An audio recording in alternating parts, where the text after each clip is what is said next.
Hola, ¿qué tal? Muy buenas noches. Es miércoles de clave y estamos aquí muy puntuales con todos ustedes para invitarlos a que se quede con nosotros en este programa que será muy interesante. Le invitamos a que se quede al análisis, que comparta sus preguntas, que nos saluden y que se queden con nosotros. Y como cada semana, en este miércoles, mi compañero Aurelio Contreras. ¿Qué tal? Muy buenas noches a nuestro auditorio. Como siempre, aquí estamos como cada miércoles, pues compartiendo con ustedes el análisis de los temas que nos resultan relevantes, que nos resultan importantes de la agenda nacional, internacional y local. Hoy miércoles 2 de abril, ya estamos en el cuarto mes del año, que se ha ido muy rápido, un mes que ha comenzado verdaderamente ardiente en todos los sentidos, tanto en la temperatura eh, climática como en la temperatura política. Y para hablar un poco de ello, hoy nos acompaña un destacado, y me atrevo a señalarlo así, un destacado analista y académico veracruzano, ahora sí que protagonista de diferentes etapas de la vida política y democrática del estado de Veracruz, el doctor Francisco Monfort Guillén, a quien le damos la más cordial de las bienvenidas y le expresamos además pues nuestro gusto por poderlo saludar aquí en La Clave. Muchas gracias por estar esta noche con nosotros. Muchas gracias, Aurelio, Mónica, un placer saludarlos, saludar a su auditorio. Bueno, pues realmente es un honor, doctor, que nos acompañe esta noche. Como decía Aurelio, pues en momentos realmente importantes que se están viviendo en este país. Yo quisiera arrancar pidiéndole su opinión, más que hacerle una pregunta. Usted que pues tiene una gran experiencia en distintos temas, tanto académicos, pero también estuvo en la parte electoral. Y yo quisiera preguntarle acerca de su opinión y su análisis acerca de una elección judicial que se va a realizar, elección judicial, a la par de una elección municipal en Veracruz, un estado que sabemos sumamente complicado en términos normales, en momentos normales, con todo lo que implica la organización electoral de, pues, elegir a los presidentes municipales de 212 municipios. Sabemos lo complicada que es la entidad y bueno, pues ahora imponen una elección judicial que bien a bien nadie sabe exactamente cómo votarla, muy pocos sabemos quiénes participan, pero en sí, ¿cuál es su análisis general de esta situación? Gracias, Mónica. Bueno, yo creo que haces un planteamiento interesante al señalar dos aspectos que casi no han sido puestos en el debate.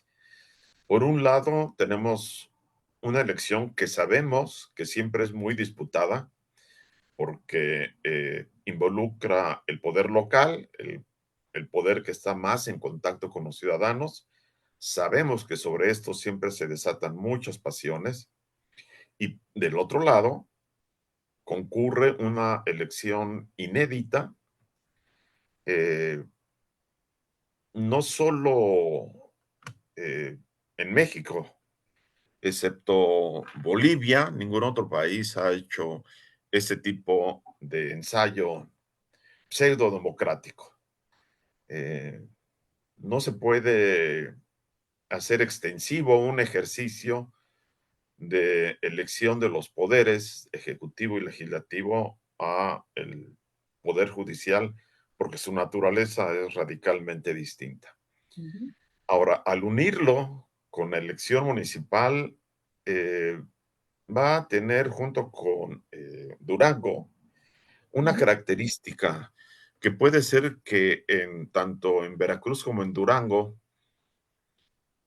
la concurrencia a las elecciones sea mayor y por lo tanto la elección judicial parezca menos desairada, por decirlo dulcemente. Sí. En el resto del país, en donde habrá esta elección judicial, seguramente la concurrencia a las urnas será bastante menor, desangelada. Decía hoy precisamente Jorge Castañeda, el exsecretario de Relaciones Exteriores con Vicente Fox, que regularmente él da a conocer cuál es su preferencia en los votos en cada elección, pero que en esta ocasión le resultaba imposible decirlo porque no conoce a nadie, porque además está en contra de la elección judicial y que en todo caso, si él podía exponer para este asunto una idea, sería el que no se asistiera a validar una elección que no por inédita vale la pena. Yo diría que sería hasta reprobable eh, alentar la participación. Pero en el caso de Veracruz tenemos esta elección municipal que ya está teñida por la parte más delicada, la parte más cuestionada, la parte más indeseable. Ya son dos los candidatos que inicialmente, o precandidatos que inicialmente querían contender en su municipio y que han sido desalentados, también para decirlo suavemente, por fuerzas oscuras, como se decía anteriormente, y que hoy sabemos que de oscuras no tiene nada, son parte de los socios de este gobierno, esos grupos delincuenciales que están determinando el tipo de elección municipal ya en este momento y que seguramente van a influir también en los resultados de la elección judicial. Eh, Caray, yo creo que más desafortunado este inicio del proceso electoral no lo podríamos haber imaginado, ¿no? No sé cuál es el punto de vista de ustedes, pero me parece que arrancar con el pie izquierdo en esas condiciones no augura un resultado final exitoso. Sin duda, ¿no? Que compartimos la opinión, ¿no? Y sí quisiera hacer hincapié en esta dualidad, ¿no? Por un lado, una elección constitucional, como la elección municipal, sobre la que se tiene más o menos idea de cómo transcurre, de las pasiones que desata efectivamente, y que de un tiempo a la fecha, además, también tenemos idea de los intereses que están en juego, no solamente intereses políticos de los partidos y los grupos en el poder, sino de ahora los poderes fácticos y particularmente el poder fáctico del crimen organizado, que se hace sentir, ¿no? Y que exactamente algunos precandidatos ya los desalentaron, por llamarle de alguna manera, obligándolos a renunciar. A unos que aspiraban a ser candidatos, los desalentaron, por llamarle de la misma forma, asesinándolos, ¿no? Y ya desde hace algunos meses podemos hablar de que hay una alta violencia política en Veracruz, que está, pues, sin duda, detrás de ello, los grupos criminales que buscan mantener el control de franjas territoriales. Sí que el Estado meta mucho las manos para ello, nomás dicen, vamos a investigar. Y por el otro lado, tenemos esa elección judicial, que además son dos elecciones judiciales, Además, sí. la que ya empezaron las campañas hace 2 días y que ahorita quisiera que habláramos de esas campañas, y la que empieza a la par de la campaña municipal, que va a ser la elección del poder judicial local. Entonces tenemos en realidad 3 elecciones en Veracruz en un ambiente nada alentador. ¿Qué se nos viene por delante, doctor Monfort? Bueno, eh, habrá que recordar que las elecciones municipales casi siempre son bien aceptadas, concurridas, con un porcentaje de votación por ahí del 50 o poco más por ciento del padrón electoral. Y esta vez tengo la impresión por el ambiente que se vive en las calles de que no va a ser muy alta la participación para la elección municipal. Para las otras dos elecciones, como atinadamente precisas, me parece que es todavía muy confuso y no habrá tiempo para que se aclare. Yo me pregunto como votante, como elector, ¿cómo voy a diferenciar la elección más allá de que en las mesas directivas de casilla habrá, por supuesto, urnas diferentes, pero me refiero al proceso como tal y a lo que está en juego entre elegir el muy determinante Poder Judicial estatal y a los jueces que ven, si eso los vemos lejanos, los jueces federales los vemos todavía muchísimo más por fuera de lo que es nuestra vida cotidiana. No, como no hay una razón política válida para la elección judicial, sino solo el deseo de el señor Andrés Manuel López Obrador de concentrar todo el poder en su persona, que no en la presidencia de la República, se sigue manejando este interés personal de él en esta elección. Y es, cuesta trabajo aceptar esta realidad, pero vemos también que el poder que va a tener, por lo menos en esta primera etapa, el Poder Judicial va a depender de quien ya no es presidente de la República y no de la persona que ostenta formalmente el título como tal. Es una confusión que nosotros que nos dedicamos un poco a entender esas cuestiones políticas, nos cuesta trabajo dilucidar. Para la población en general, esto no es más que una bola de humo en donde seguramente les van a llorar los ojos porque eso permitirá votar a ciegas en donde, por personas que vamos a desconocer en realidad, que no sabemos qué es lo que nos pueden ofrecer, aunque los indicios de esas primeras campañas son verdaderamente terribles. Eh, es, si se me permite el símil, creo que lo más parecido que logró Morena con esa decisión es poner a la sociedad mexicana a jugar el famoso juego de la cola del burro, que le vendan a uno los ojos y va a poner la cola a ver en dónde. Creo que es el símil que mejor se me ocurre para poder definir este proceso electoral.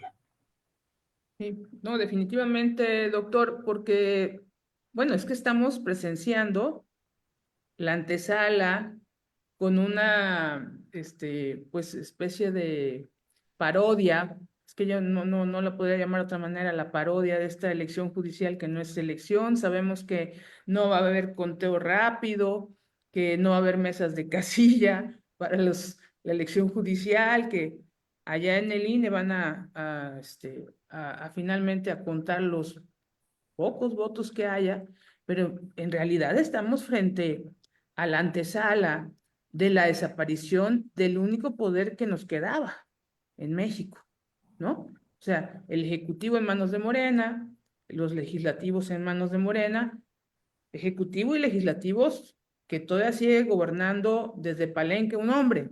Y ahora, como usted lo acaba de confirmar, pues también lo que va a ser el Poder Judicial en realmente ya no, un poder muy alejado de lo que teníamos. Sí, señalas con mucho tino esta cuestión, porque sin más, lo que nos plantea esta elección del Poder Judicial es la desaparición de la República. Eh, Hay un simulacro de democracia en su nivel más elemental mínimo, que es ir a depositar votos, pero la democracia es muchísimo más que eso. Y lo que desapareció ya, una especie de golpe de estado técnico con la reforma, es la organización de la República con la división de los tres poderes. Esto ya en la práctica no existe.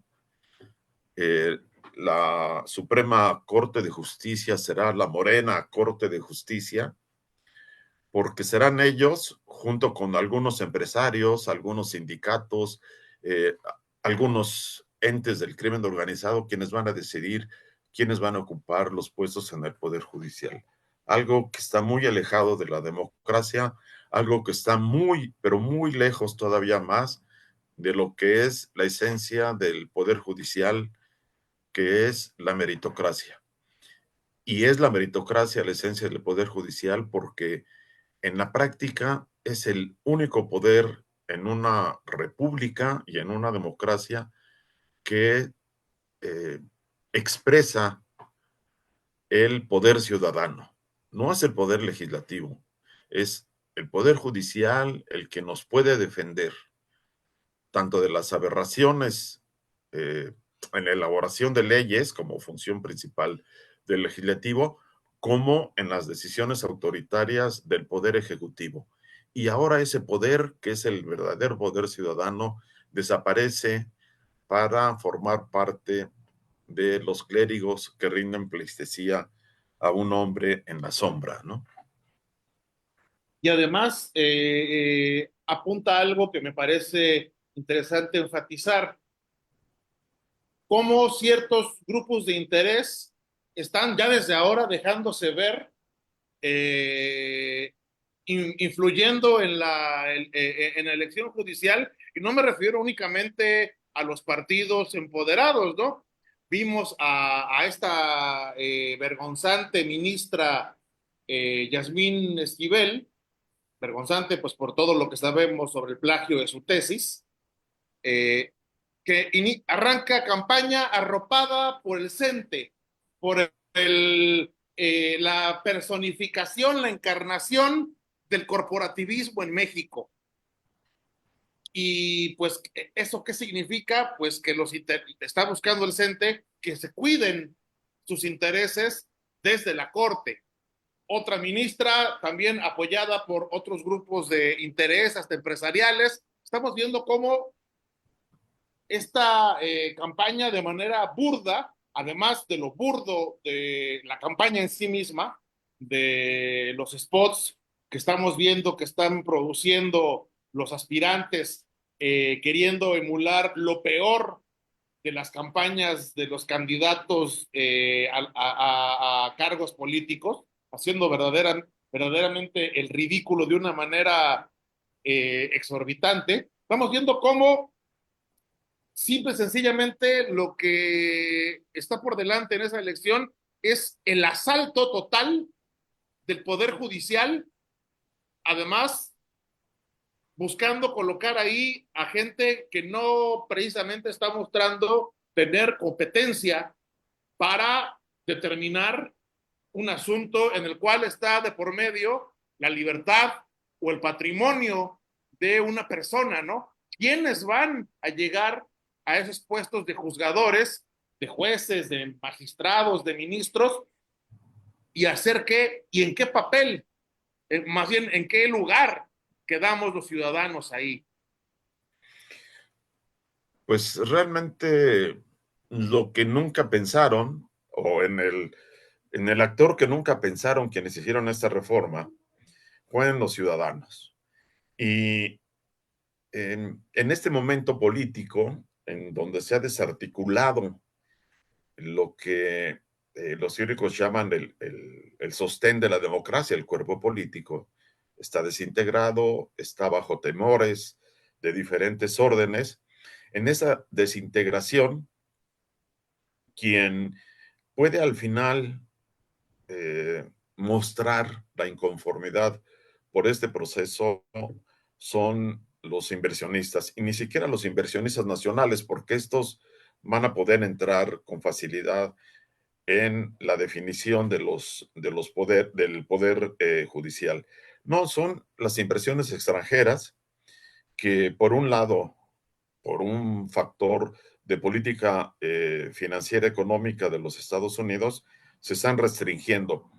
Pero no hay que olvidar que aún antes de que empezara la batalla de los aranceles, el descenso de las importaciones de bienes de capital, es decir, los bienes que sirven para producir bienes, ya tuvo un retroceso del 15% en este bimestre. O sea, las consecuencias de esta loca elección ya se dejaron sentir, en donde va a ser más visible la falta de apoyo, que es en el ámbito empresarial, en el ámbito de la producción de riqueza, en el ámbito de la producción de empleos. Y esto solo es un factor interno. En eso no tiene nada que ver la política, por otra parte, deleznable de Donald Trump, el presidente de los Estados Unidos. Así que, pues los ciudadanos tenemos todavía este ejercicio como el que ustedes llevan años promoviendo, de discutir, de hacerse de un público para que escuchen, para que se interesen en nuestros problemas cotidianos y por el momento esos son los espacios en donde los ciudadanos podemos expresar y tener una voz que puede alertar, puede eh, no contrarrestar, pero sí es una voz diferente a esta campaña de desprestigio del Poder Judicial que sigue empleando el Poder Ejecutivo. Pablo Gómez, en la reunión de ayer de la famosa y deleznable mañanera, se quejaba otra vez de la corrupción del Poder Judicial porque él, pobrecito, con todo el poder que tiene la UIF, no ha podido recuperar miles de millones de pesos porque dice, es que los jueces protegen a quienes supuestamente son lavadores de dinero. A ver, si su caso estuviera legalmente bien montado, no habrá juez que se lo pueda echar para atrás. Y lo que no dice es que también su misma dependencia canceló 5,000 millones de pesos en castigos que iba a imponer a causantes morosos. Es la incapacidad de este gobierno también la que está en juego, la que produce un chivo expiatorio para todas las incompetencias del peor gobierno que ha habido en la historia del México moderno.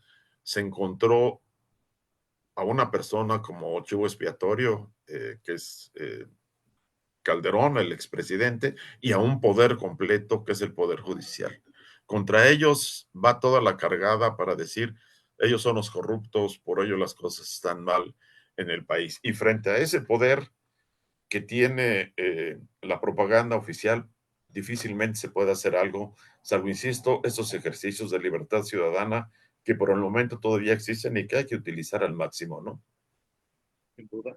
Doctor, coincidimos con usted, pero yo insisto, vienen días muy negros. Mire, en medio del caos del circo de una elección judicial que tiene todo el objetivo de desaparecer el Poder Judicial, bueno, pues hemos visto que entre ellos mismos, los que están organizando toda esta parodia y entre todos los involucrados y los que quieren allegarse al poder, pues están ya dándose con todo.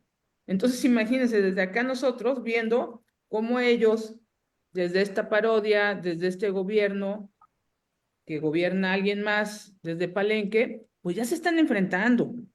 Y esto creo que todavía agrava más la situación. ¿Por qué?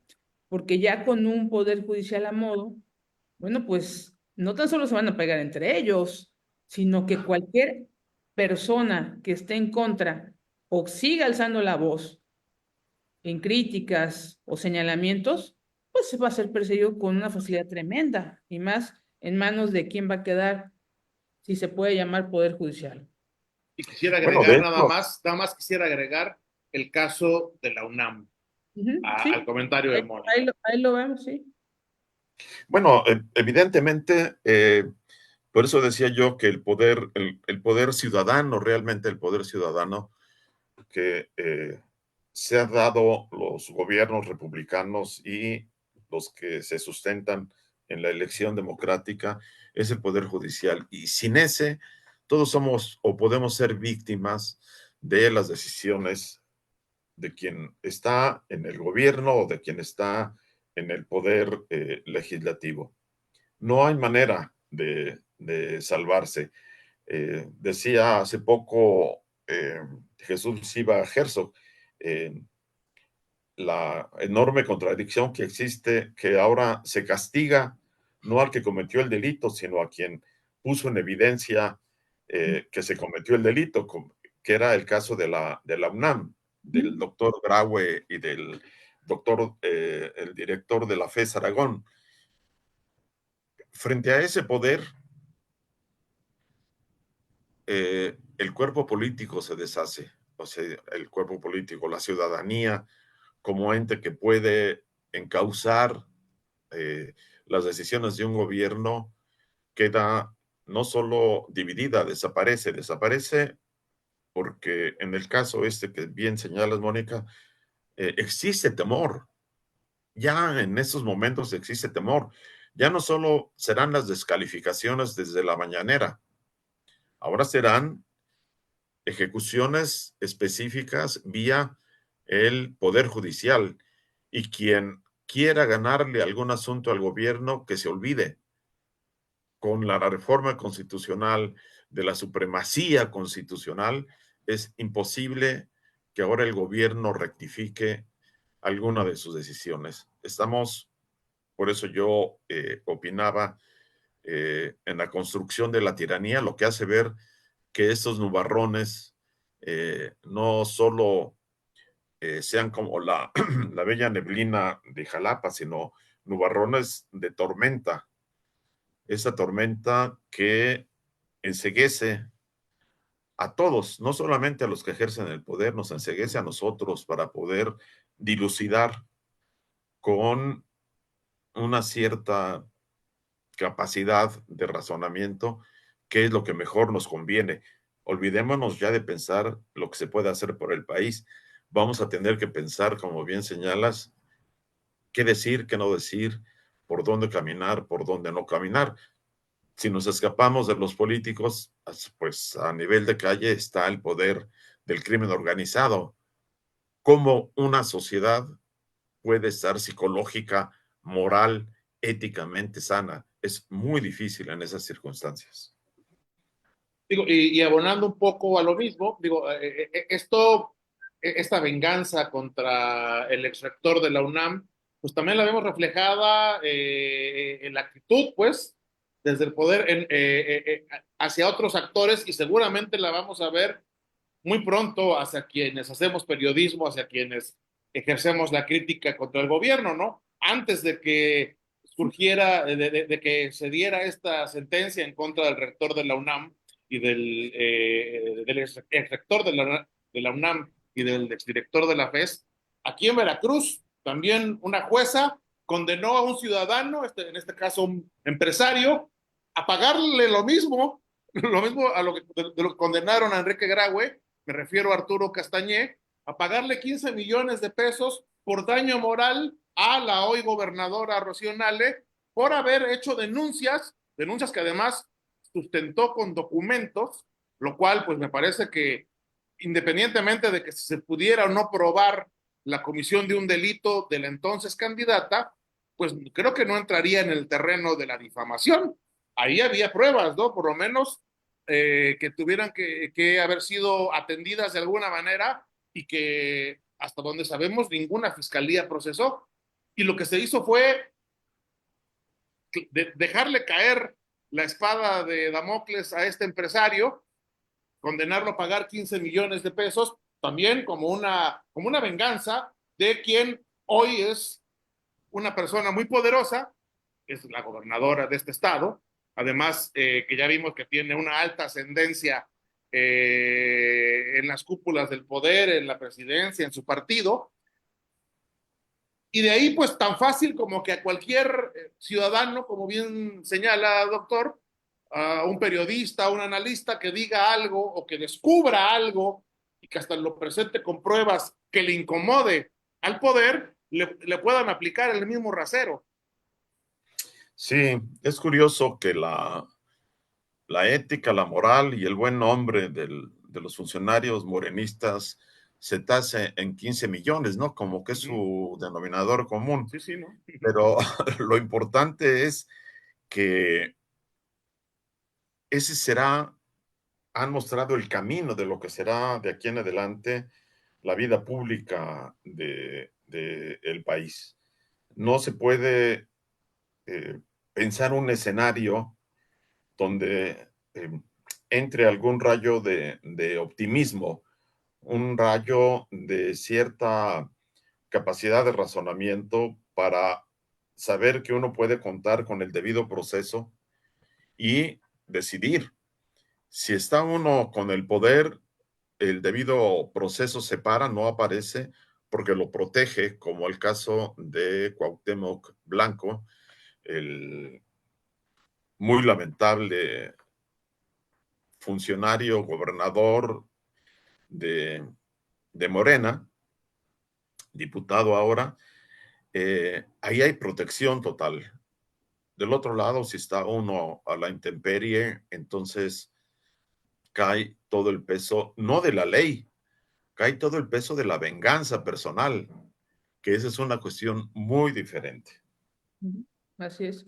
Pero mientras tanto, doctor, la agenda, digamos, la acaparan, como decía usted, desde las lamentables mañaneras, este ejercicio que le dio continuidad la presidenta, la primera presidenta de México, y que bueno, pues ahí, desde ahí se manda líneas, se controla y hasta se exhibe, digamos, la continuidad en cuanto a el acaparamiento de programas sociales, ¿no? Se presume, se presume esto, ¿no? Todo es para el pueblo y pues lo demás no nos importa. El acaparamiento, pero sobre todo de los votos, doctor, porque nosotros de repente no entendemos cómo viene una elección y viene otra elección y pues Morena está acaparando los votos, ¿no? Con todas estas situaciones de sin razón, con estas persecuciones, y de repente parecería, eh, pues que hay ciudadanos que ni escuchan ni miran, simplemente los programas sociales los acaparan, ¿no? Literalmente. Y estamos viendo una situación peor que las que se vivieron con el PRI de los setentas, vamos. O sea, nunca pensamos que esto pasara de esta manera y de manera tan burda, eso lo llamaría yo, tan burda, y que pues todos estemos pasmados aquí y ya son muy pocas las voces de la denuncia en este sentido. ¿Qué opinión le merece? Efectivamente, hay algunas voces aisladas que no llegan a formar corrientes de opinión pública, porque se está aplastada por la propaganda oficial.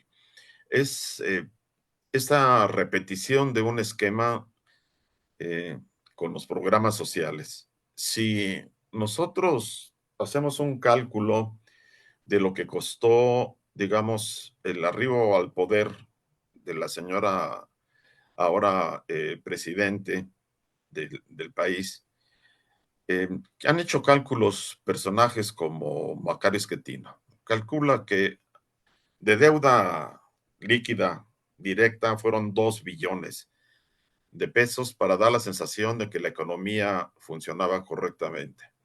Más las obras que elefantes blancos, pero que significaron derrama económica, son otros 2 billones.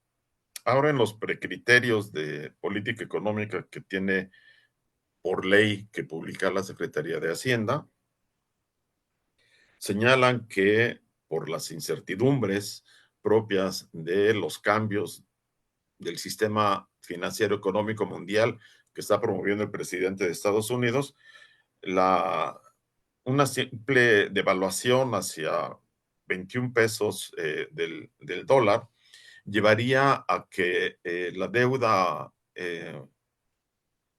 del gobierno al finalizar 2026 sería de 20 mil millones, eh, 20 billones de pesos.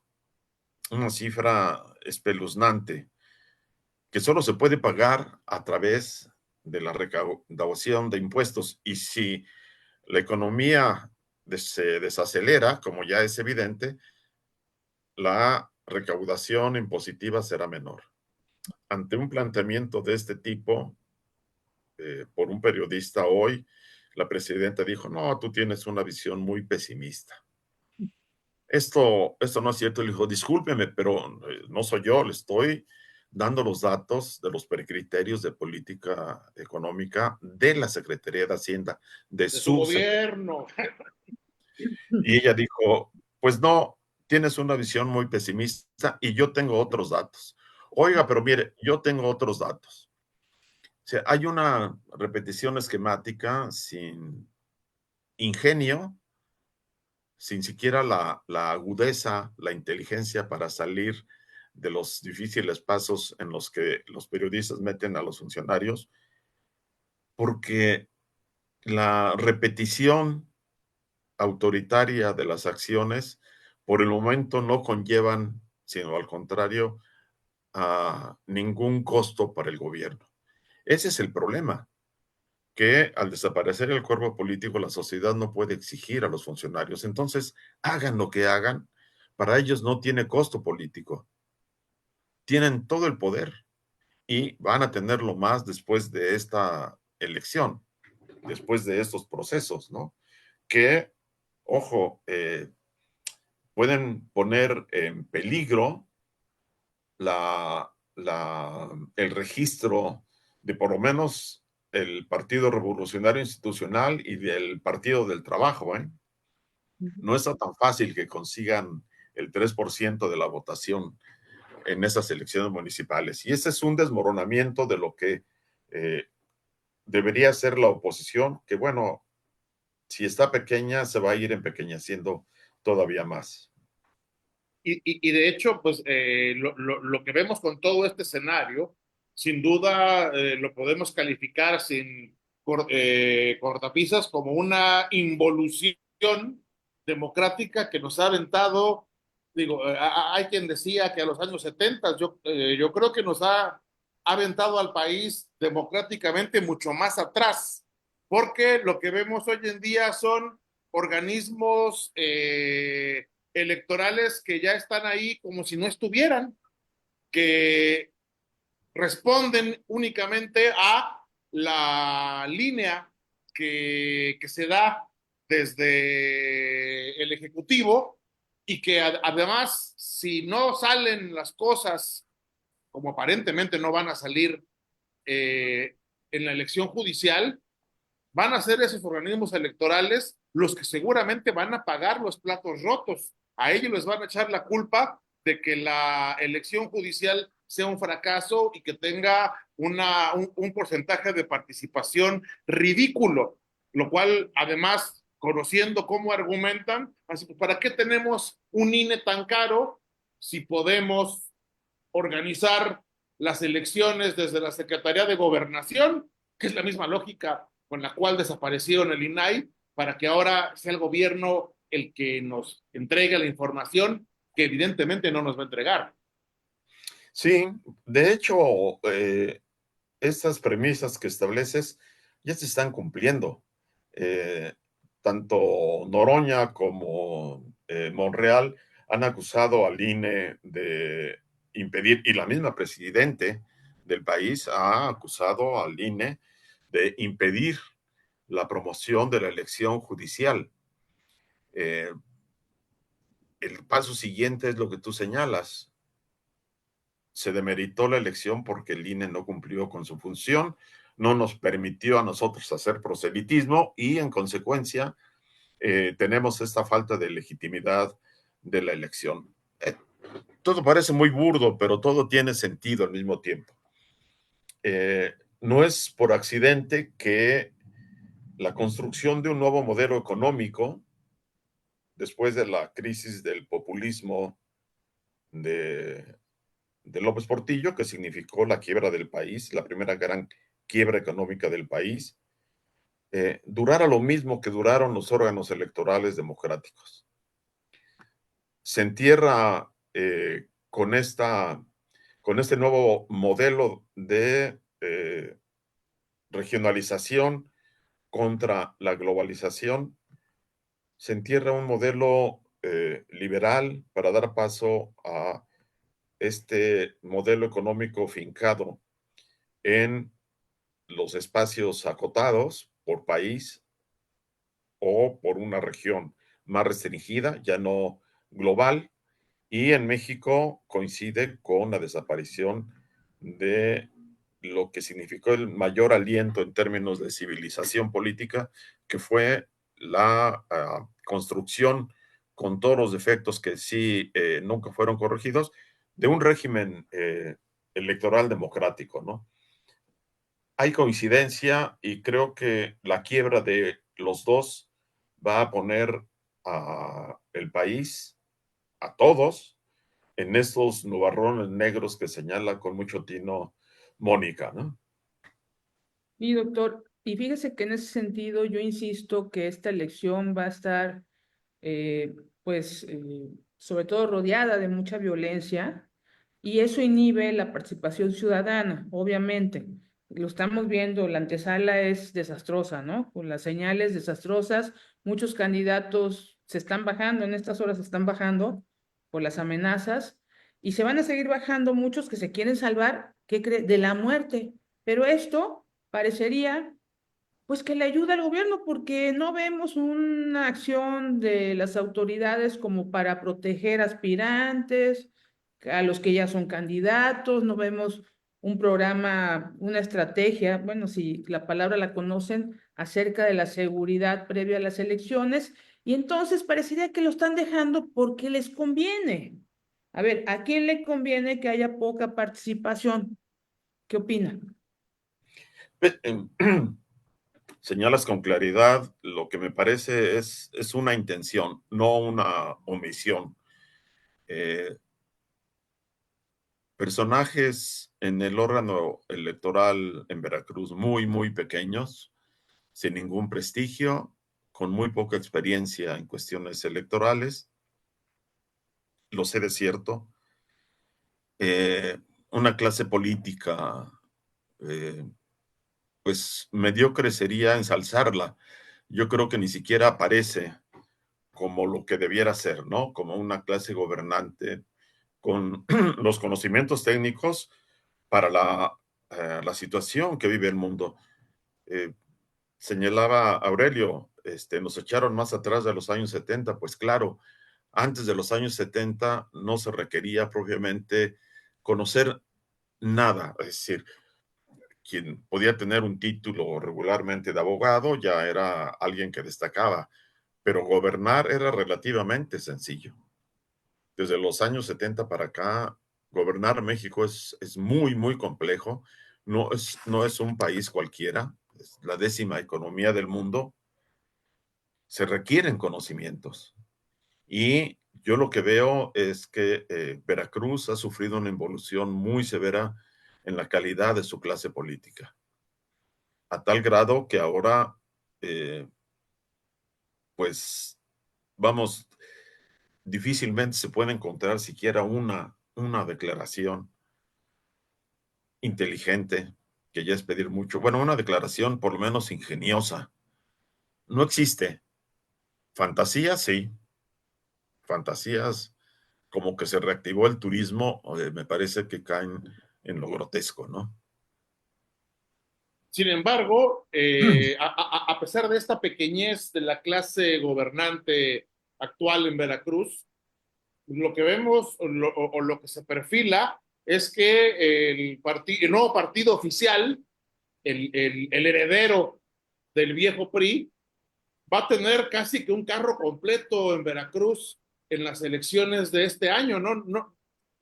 Como bien señala, partidos como el PT, que además se supone que es aliado del régimen, o como el PRI, ese anciano decrépito que está aferrándose a la existencia, pues podrían desaparecer como tales en la elección veracruzana, pero no porque el otro, desde el oficialismo, tengan mayor mérito para ello, no porque gobiernen de manera diferente, siquiera, ¿no? Porque gobiernan igual o hasta peor que los que estaban, sino que simplemente tenemos una ciudadanía que se conforma con que exista un programa social, una beca, una pensión, una dádiva, y con eso le basta para decir, yo voto por estos. ¿Cómo gobiernan? No importa, porque además la lógica es, todos gobiernan igual, lo cual no es necesariamente erróneo, ¿no? Pero esta lógica nos está llevando a una reconcentración del poder que también forma parte de esa involución y que nos va a costar, siento yo, pero me gustaría conocer su opinión, nos va a costar generaciones revertir. Sí, ahorita mismo nos sería muy difícil señalar eh, alguna obra relevante del sexenio anterior, algún discurso brillante de alguno de los funcionarios. Desapareció el concepto mismo de administración pública. No hay gobierno, lo que hay son una serie de personas que ocupan puestos, pero la idea de gobierno no es solamente el que lleguen personas a ocupar determinados escritorios. Gobierno es el que conduce, el que puede más o menos señalar el futuro y los caminos por los cuales lograr la mejor producción de la riqueza con los recursos naturales y la mejor distribución de sus frutos. Nada de esto aparece en el panorama. Nada de esto aparece en el panorama. Fueron 6 años de ocurrencias, 6 años de obras muy mal hechas, 6 años en que es imposible recordar algún punto luminoso. Y se continúa bajo la misma tónica. Generaciones, sí, por supuesto. Yo creo que aun si en el próximo sexenio llegara un nuevo gobierno de otro partido con gente muy capaz, revertir el mal que ya se hizo hasta ahora, llevaría por lo menos una generación. De consolidarse un sexenio más, bueno, estaríamos hablando de 3, 4 generaciones, porque eh, si tuvieran un plan de gobierno efectivo, alternativo, podría haber las esperanzas de que recompusieran el camino, pero en ese mismo momento no hay siquiera esa idea. Vamos, se está destruyendo lo que era el Tratado de Libre Comercio y el nuevo modelo económico, y no hay una sola declaración en el gobierno federal que apunte a la necesidad de reconstruir, de mejorar el modelo económico y el modelo político del país. Todos se conforman con decir, como dijo la persona que está al frente del Poder Ejecutivo, pero México se salvará porque existe la cuarta transformación y su lema es por el bien de todos, primero los pobres. Bueno, es de una pobreza patética. Eh, no sé si como aquel personaje de televisión, don Pedro Ferriz, dan ganas de llorar, dan ganas de gritar, dan ganas de enojarse. La verdad es que nos conducen a una situación de desaliento y desamparo para los ciudadanos. Y usted hablaba, doctor, de nuevas generaciones, y yo aquí le quiero plantear, debemos de preocuparnos muchísimo, porque, por ejemplo, el actual secretario de Educación Federal, antes su cargo inmediato anterior fue dirigente de Morena, el dirigente nacional de Morena. Ahorita es secretario de la Secretaría de Educación Pública y pues se dedica a él realmente a hacer campaña. Sigue en campaña para Morena y el adoctrinamiento en educación para niños y jóvenes. O sea, es decir, con un modelo educativo realmente lamentable, ¿no? Pero va encaminado a que las nuevas generaciones estén ahí. con ellos. Tal vez el peor fracaso o el peor de los males que estamos padeciendo es este silencioso derrumbe de la educación.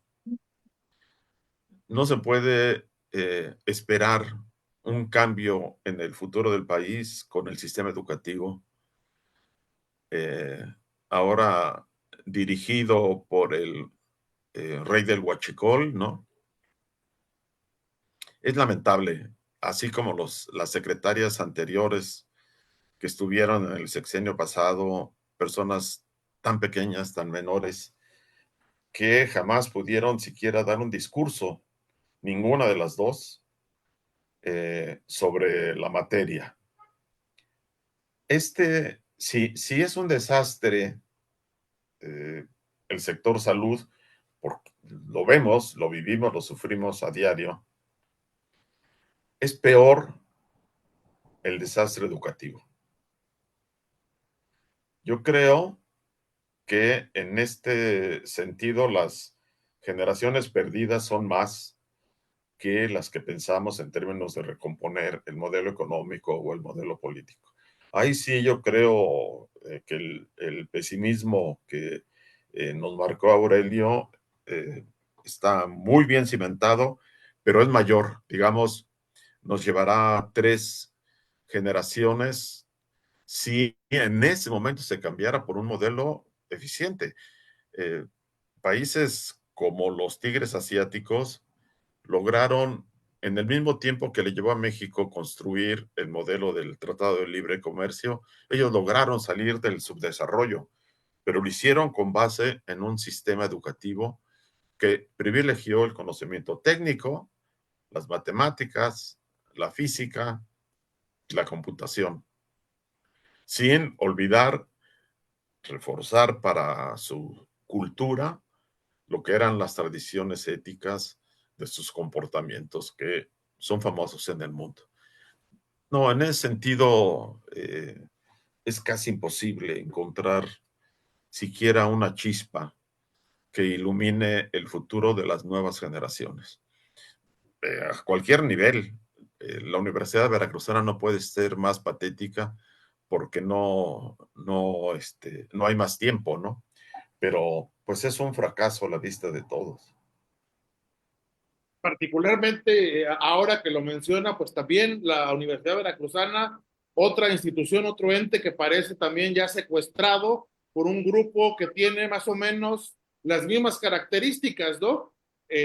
Afín al régimen, anodino, gris, que además pretende quedarse ahí e igualmente violando la ley, porque cuando los requisitos de ley ya se lo impedirían, pero pues si arriba dicen que no les vengan con que la ley es la ley, pues igual aquí también, ¿no? En ese Sí, sentido también, la Universidad Veracruzana también tiene una responsabilidad tremenda en lo que se viene, ¿no? eh, no sería el primer caso en que se viole la ley para poner a un rector. Eh, la primera vez que competí para ser rector, se reelegía Raúl Arias Lobillo y me llegó a las manos un estudio y después platiqué yo con los elaboradores del mismo de la ilegalidad de su segunda reelección, porque legalmente, técnicamente, eran 3 los periodos en que había sido rector. Y yo les dije a los miembros de la Junta, los que estaban despiertos, porque no me lo van a creer, pero había miembros de la Junta que estaban dormidos mientras yo comparecía. Les dije, ustedes van a ser los culpables de la debacle de la Universidad Veracruzana porque están permitiendo que llegue un rector ilegal. Y se cumplió. Tan se cumplió que fue Víctor Arredondo el que reprobó a su propio alumno cuando compitió Víctor Arredondo por ser nuevamente rector y le demostró que había involucionado la Universidad Veracruzana. Tercer periodo del rectorado de Raúl Arias Lobillo, marca el inicio de la debacle precipitada de la Universidad Veracruzana, que no se ha detenido, porque estas camarillas que se apropian de las instituciones, lo que hacen es reproducirse a sí mismas sin pensar en la función para la cual han sido designados. Si así está la Universidad Veracruzana, ¿qué pensar de un sector educativo que tuvo como secretario a un, no lo digo por la profesión, que me parece muy respetable, pero un stripper? Bueno,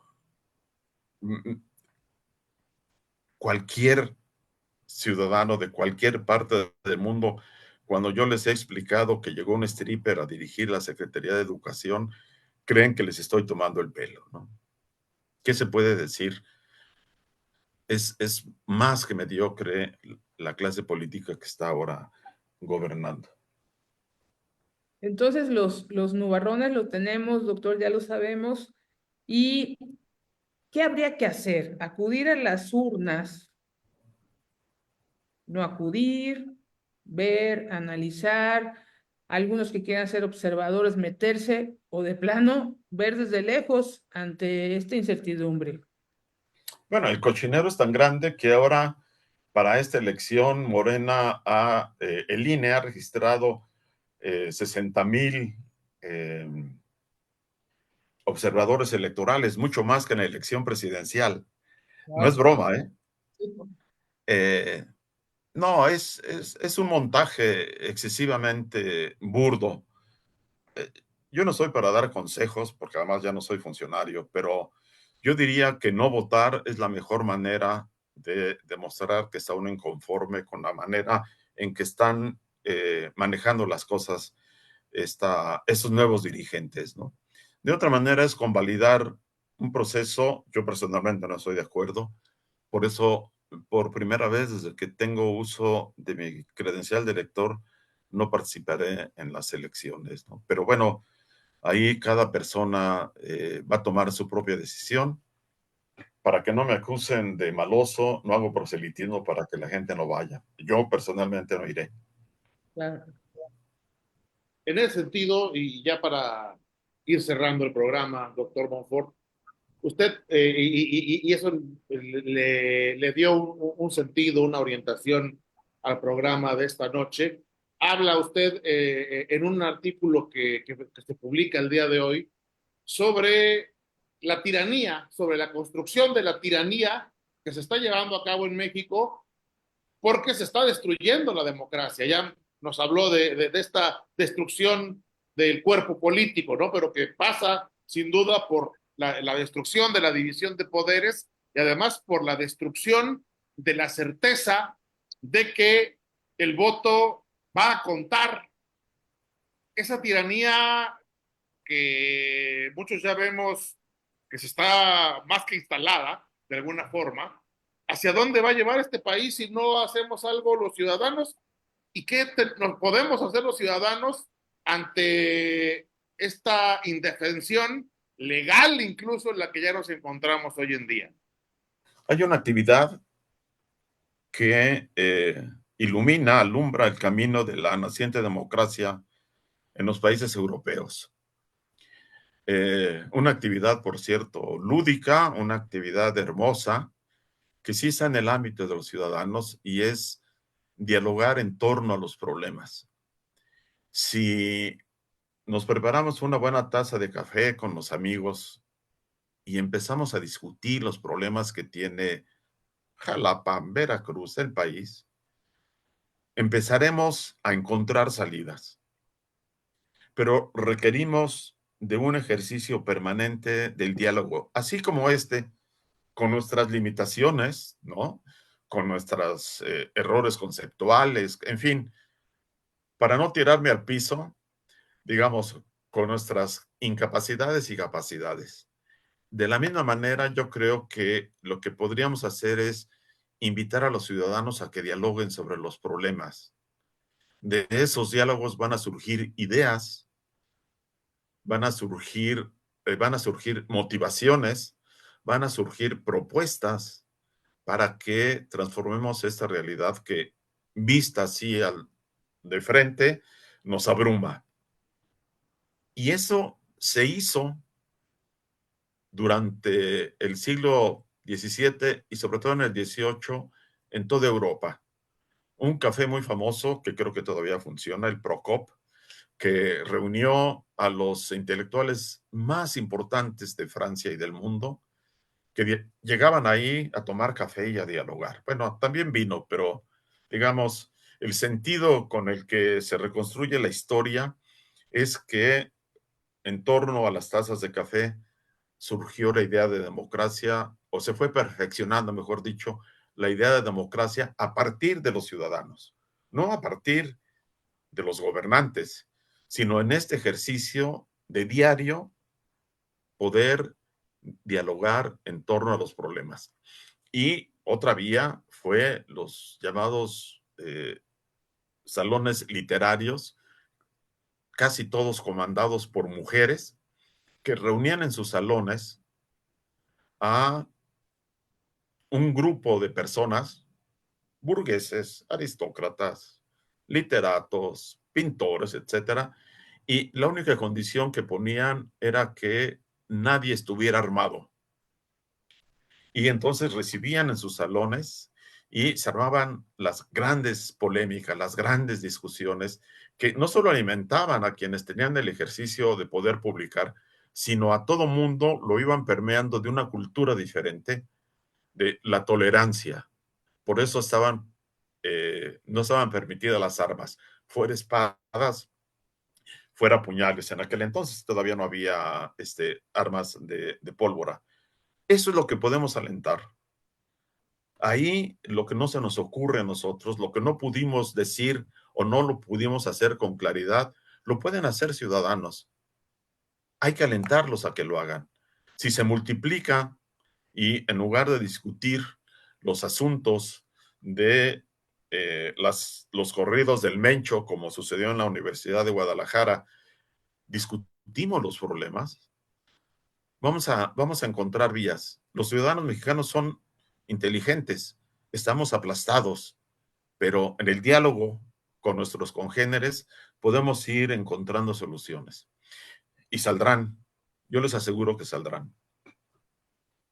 Bueno, por lo menos nos quedará la esperanza de que algún día salgan y de que haya ciudadanos que algún día los puedan cristalizar, pero por lo menos nos queda la responsabilidad de seguirlo alentando. Doctor Francisco Bonfort, le queremos agradecer muchísimo el espacio que nos ha dado esta noche para dialogar, para charlar finalmente, para hablar de estos asuntos que nos interesan a los ciudadanos, que nos interesan a quienes pensamos que este país no está perdido todavía. Sin duda, mucho por hacer, ¿no? Como ciudadanos no somos unos superiores a otros. Así como hoy dialogamos, se puede dialogar en cualquier lugar y se pueden ir encontrando esos espacios que nos motiven a irnos interesando por la cosa pública nuevamente. Sin duda, y creo que el mayor reto además será interesar a los más jóvenes en la cosa pública, Sin duda hay que hacerlo. Porque eso no está fácil, ¿eh? Muchísimas gracias, doctor Monfort. Un placer, Mónica, mucho gusto en volverte a ver. Verlo y escucharlo. Aurelio, un placer. Igualmente, y pues las puertas de la clave pues están abiertas, como ya lo sabe. Muchísimas gracias por haber estado esta noche con nosotros. Muchísimas gracias a nuestro auditorio, muchísimas gracias a quienes nos comentaron, le mandan saludos, Yolanda Olivares, Fabio Fuentes, le mandan saludos, doctor Monfort. Gracias por habernos acompañado esta noche. Esto fue La Clave. Hasta la próxima.